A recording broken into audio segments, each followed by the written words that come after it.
Mister TV.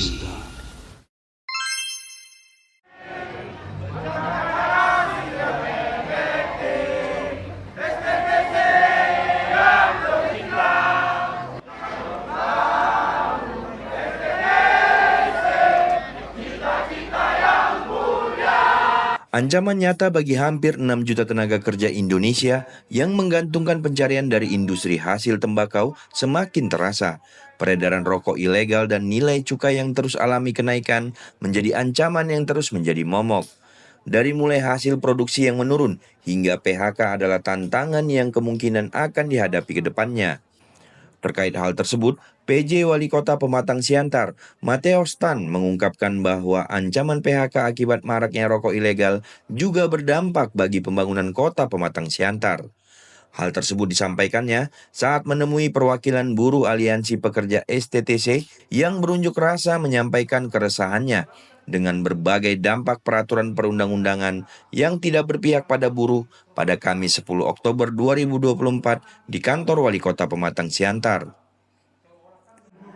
Produk rokok ilegal. Ini kan lama-kelamaan ya mau tidak mau, suka tidak suka di perusahaan kami ini.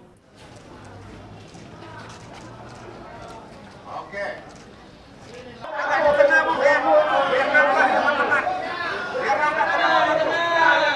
Agak maju. Menanggapi peredaran rokok ilegal, PJ Wali Kota Siantar berjanji akan melakukan koordinasi dengan pihak Bea Cukai, Satpol PP, dan pihak kepolisian. Theo juga akan melihat bentuk peraturan dan mempelajari yang menyebabkan keresahan ini terjadi, termasuk soal aturan kemasan rokok polos.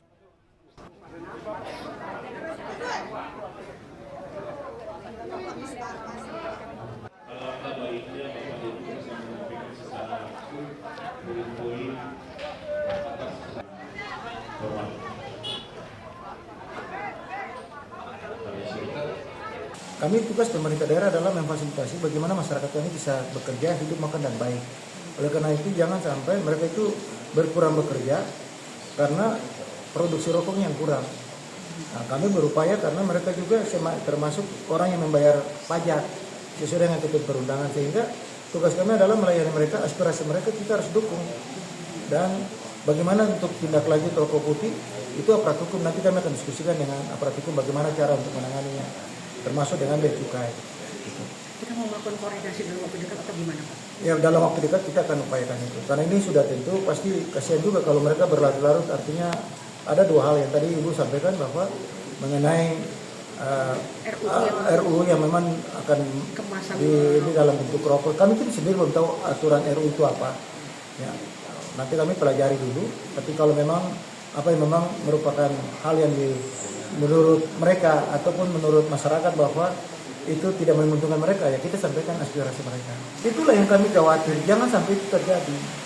Nah, kalau itu terjadi kan kita pemerintah daerah juga yang rugi. Kita harus ini kan sebenarnya lapangan pekerjaan sudah ada, makan mereka di situ, piring mereka di situ. Harusnya kita menjaga piring mereka jangan sampai dikurangi, termasuk anak mereka sekolah.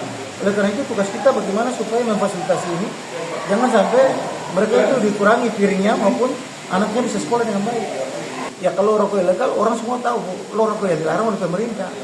Tidak ada melalui testing apakah lewat BP POM, apakah rokok ada punya nama, apakah bayar pajak, apakah diperiksa benar sehat atau tidak, berapa di dalam dia punya ramuannya. Jangan-jangan orang minum isap tapi kalau sakit nanti rokok yang legal dianggap yang bersalah. Pelakunya. Iya dong, jadi lebih berbahaya. Lebih baik fair rokok yang ilegal dilegalkan, daftarkan supaya diperiksa sesuai dengan ketentuan biar bisa kompetisi harga sekaligus kompetisi kualitas.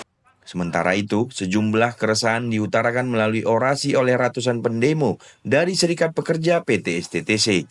Menurut mereka, jumlah produksi di pabrik mereka bekerja dari tahun ke tahun mengalami penurunan akibat gempuran rokok ilegal. Seperti tahun 2021, mereka memproduksi rokok dalam sebulan penuh. Tapi di tahun 2024 ini hanya memproduksi selama seminggu dalam sebulan. Selain itu, mereka juga menilai aturan perundang-undangan terus-menerus mengancam produksi rokok legal. Mereka khawatir hal ini akan berujung dengan ancaman PHK bagi buruh STTC dan seluruh pekerja di industri yang serupa. Kami harap Bapak langsung pimpinannya Pak, agar tuntutan kami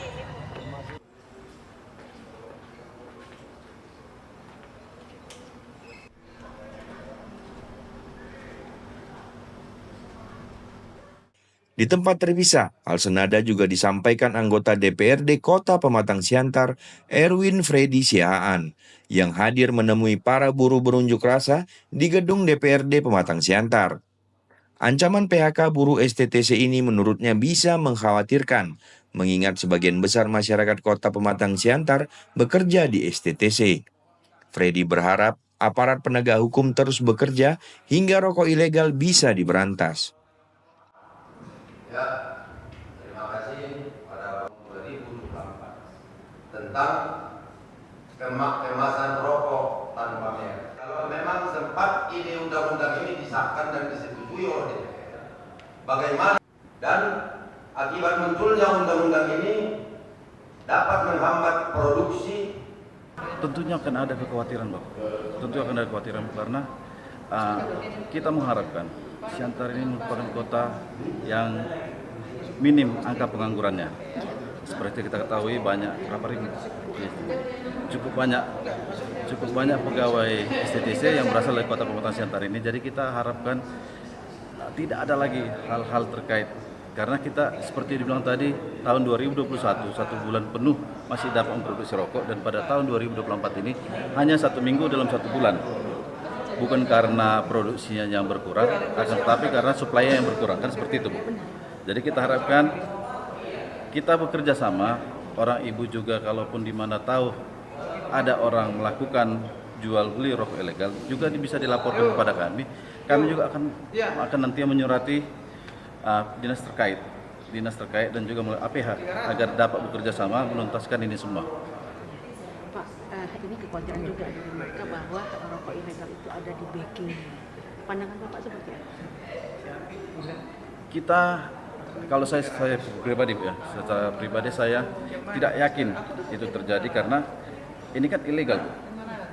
Nah, berarti yang nama ilegal pasti curi-mencuri kan seperti itu. Kok bisa masih marah gitu? Apakah ini nggak ada indikasi bahwa ada di backing?